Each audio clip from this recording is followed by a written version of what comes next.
பிப்ரவரி 1ஆம் தேதி மறந்தும் கூட இத செய்யாம வந்துராதீங்க.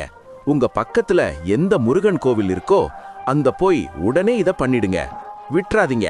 2026இல் செம்மையான அதிர்ஷ்டம் காத்துட்டு இருக்கு. மறுபடியும் சொல்றேன், நீங்க நல்லா இருக்கணும்னா தயவு செஞ்சு போங்க. ஒரு மஞ்சள் துணியை எடுத்துக்கொண்டு அதில் ஒரு ரூபாய் நாணயம் மற்றும் பச்சை கற்பூரம், ஜவ்வாது போன்றவற்றை உள்ளே வைத்து இறுக்கி கட்டிக்கொண்டு உங்கள் குலதெய்வத்தை நினைத்து உங்கள் வேண்டுதலையும் நினைத்து பூஜை அறையில் வைத்து விடுங்கள். தைப்பூசம் அன்று முருகன் கோவிலுக்கு சென்று மனதார வேண்டி அங்குள்ள உண்டியலில் இதை போட்டு விடுங்கள். இதனால் அடுத்த 48 நாட்களுக்குள் நீங்கள் நினைத்தது நிறைவேறியே தீரும்.